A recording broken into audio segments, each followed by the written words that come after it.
পালা হয়ে যাচ্ছে, তার কোনো টেন নাই, এরকম আছে না নাই? গোটা বিশ্বে মুসলমানদের উপর দিয়ে কি যাচ্ছে, সমাজে কি চলছে তার কোনো আন্দাজ নাই, খোঁজ খবর নাই, শুধু নিজেই জিকির করে, এরকম আছে না নাই? না, আযাব আসলে, গজব আসলে শুধু ওই কাফের মুশরিকদেরই মারে না, মুমিনদেরও মারে, ঠিক কি না? আল্লাহ বলে ওই আযাবকে ভয় করো, ওয়াত্তাকুম ফিতনাতাল লা তুসিবান্নাল্লাযীনা যালামু মিনকুম খাসসা। ওই আযাবকে ভয় করো, এই শাস্তিকে ভয় করো, যে শাস্তি যখন আমি পাঠাই ওই শাস্তি দিয়ে শুধু জালেমদেরকে মারি না, আলেমদেরকেও মারি, ঠিক কি না? কারণ তুমি আলেম হয়ে বসেছিলে কেন?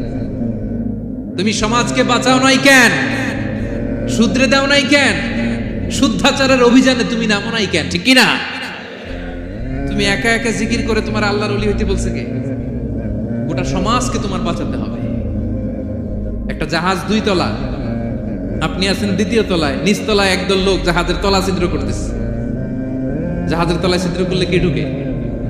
তা আপনি যদি বলেন ওরা নিচে আছে ছিদ্র করতেছে, ওরা করুক, আমি থামাবো কেন? আমার তো দোষ নাই, আমি তো ছিদ্র করি নাই। ছিদ্র করছে কারা? ওরা। পানি ঢুকলে ওরা মরবে, আমি তো বেঁচে যাবো। বাঁচবে? কারণ সে তো জাহাজের ভিতরেই। আপনি যে যদি এই পাগলগুলারে না থামান, ওরা তো মরবেই, আপনিও শেষ। চিল্লায় বলেন ঠিক কিনা? এজন্য সমাজে যখন পাপ হয়, অন্যায় হয়, দেখা মাত্রই আপনাকে থামাতে হবে।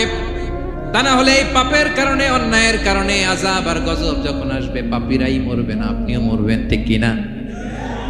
মুসা আলাইহিস সালামের পায়ের মধ্যে একবার একটা লাল পিঁপড়া কামড় দিছে। এই সাইজের যে লাল পিঁপড়াগুলো কামড় দিলে খুব আরাম লাগে না? কেমন লাগে? হ্যাঁ, খুব ব্যথা করে, প্রচন্ড ব্যথা করে। তো মুসা আলাইহিস